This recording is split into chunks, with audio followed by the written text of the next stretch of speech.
안녕하세요. 누리행정사 TV입니다.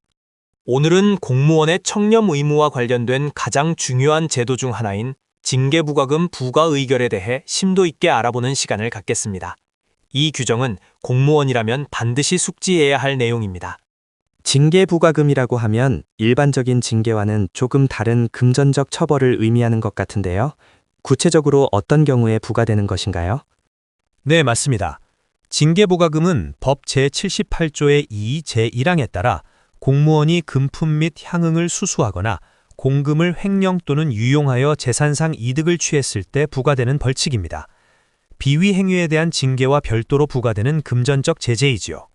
그렇다면 부과할 수 있는 금액의 상한선이 정해져 있나요? 이득액을 산정하는 기준도 궁금합니다. 가장 핵심적인 규정입니다. 징계위원회는 해당 비위 행위로 취득하거나 제공받은 금전 또는 재산상 이득을 기준으로 합니다. 이 이득액을 금품 등 이득액이라고 부르는데 이 금액의 최대 5배 내에서 징계부과금 부과 의결을 할 수 있습니다. 금전이 아닌 재산상 이득도 반드시 금전으로 환산해서 계산해야 합니다. 이득액의 최대 5배라면 굉장히 무거운 처분인데요. 만약 해당 공무원이 이미 형사처벌을 받거나 취득한 이득을 반납했다면 어떻게 조정되나요?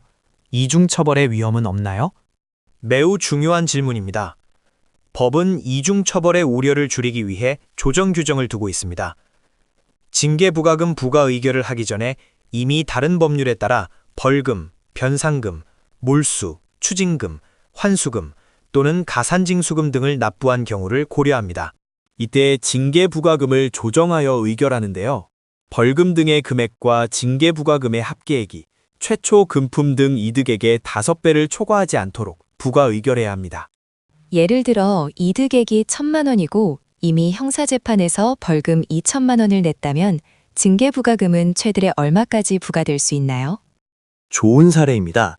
이득액 1,000만 원의 5배는 5천만 원입니다.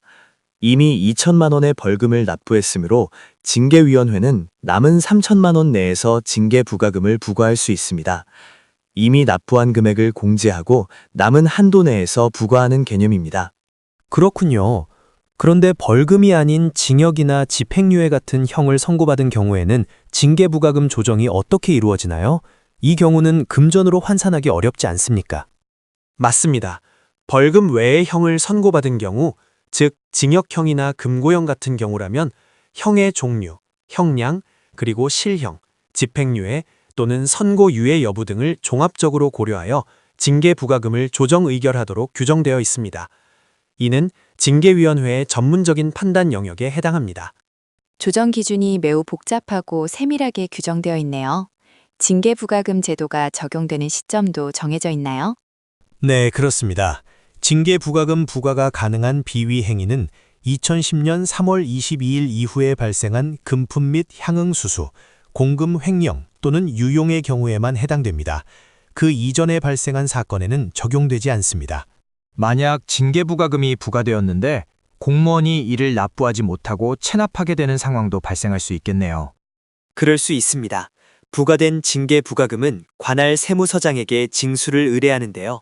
만약 체납일부터 5년이 지난 후에도 징수가 불가능하다고 인정될 때에는 처분권자는 관할 징계위원회에 징계부과금 감면 의결을 요청할 수 있도록 법에 명시되어 있습니다.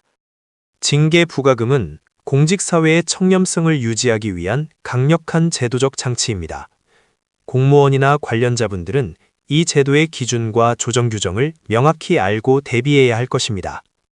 오늘 징계부과금 부과 의결에 대한 깊이 있는 분석이 시청자 여러분께 도움이 되셨기를 바랍니다. 다음에도 유익한 행정 정보로 찾아뵙겠습니다. 구독과 좋아요는 큰 힘이 됩니다.